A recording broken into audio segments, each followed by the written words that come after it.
Hey guys, Ashlee Wilburn here. How you doing?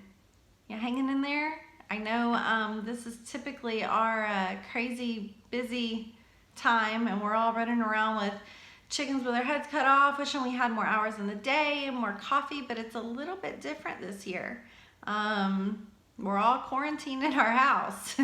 It's different, but we're gonna get through it, okay? We're gonna make it.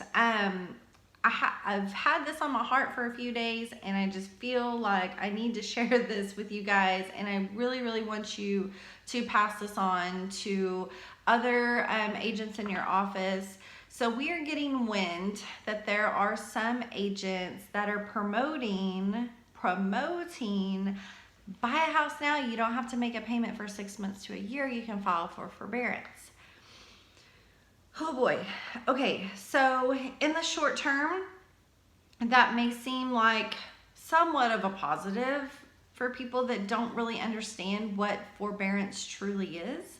But that is in no way, shape, or form a positive at all. It's actually horrible. It's a horrible idea, and I'm begging you, please don't do this. And if you know of an agent that is promoting his or her business by doing this, please show them this video and beg them not to do this. I work with one of the top teams, and I want to say Texas, but I feel like it's wider than Texas. We have so much knowledge, and we have an entire marketing team. There are other ways to help you generate business during these tough times than going out and selling.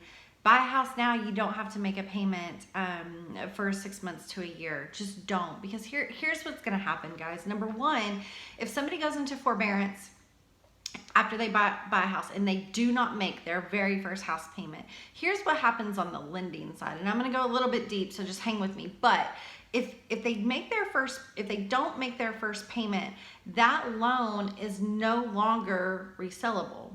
And to you, you're like, well, whatever, what does that mean? Well, here's what that means. It clogs up the mortgage company's warehouse lines. So what that means is if we have, I'm gonna do easy numbers, right? Let's just pretend we have $1 million on our warehouse line. And now we have $500,000 in loans that they didn't make their first house payment. Well, that's $500,000 in loans that we now can't do for other purchases because those loans are not sellable and investors are not going to buy them, and they don't meet Fannie and Freddie guidelines. So here's what happens then. Now those warehouse lines get tied up and we can't do more loans. So then the mortgage company goes into bankrupt. They start having to lay off people because now they don't have the money to lend to make money. So this will cause a ripple effect and you don't even realize it. So it's so important that you do not sell this. This is in no way, shape, or form a benefit for the client either, because here's what happens. Yes, the government came out with the CARES Act and it says they're not going to have late payments on their credit report. They're not going to go into foreclosure. True, but on their credit report, when we see their credit report, it's going to show forbearance. That is negative. That is not positive in any way, shape, or form. So an underwriter is going to look at that, and depending on what the guidelines read, because they're still working on revamping COVID guidelines, they may say, well, no, you went into forbearance in 2020, you know, that we don't have a full history of you making house payments. So, you know, they may make them wait 3, 4, 5 years before they're approved to buy another house. We don't know what those guidelines look like yet, but they're coming. So it's not a positive. I want to read off a script that I posted on my Facebook last weekend. I feel like it really registered with a lot of people that forbearance is not forgiveness, and it kind of broke it down to where people understand. Because remember, we don't know exactly how it's going to affect clients when they go to buy or refinance, but it is going to affect them negatively. So mom and dad currently have a house payment of $1,500 a month. Dad gets laid off, he calls the servicer, goes into forbearance. So the servicer says, you know what, we're going to give you 6 months. 6 months forbearance, typically it's 6 months to a year, it's short term. So 7 months rolled around, dad didn't save any money. got a job, called the servicer to make his house payment, and the servicer says, well, that'll be $10,500. Dad passes out and it's like, what do you mean $10,500? My house payment's $1,500. And the servicer says, well, yeah, you were in forbearance for 6 months. So now I've got to collect $9,000 worth of 6 months of payments plus your $1,500 this month. So that'll be $10,500. Thank you, have a great day. Well, Dad says, like, I can't do that. What is there anything that we can do? And the servicer says, sure, we'll take that $9,000 and we'll spread it out over a 12-month period. Dad says, oh, okay, good. Tell me what that's gonna look like. Well, it's gonna be $2,250. Dad says, I can't do that. I can't afford that. What else can we do? Can I refinance?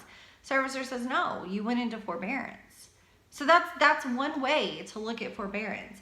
Then you've got another one. So typically people stay in their house for anywhere from 7 to 10 years, okay?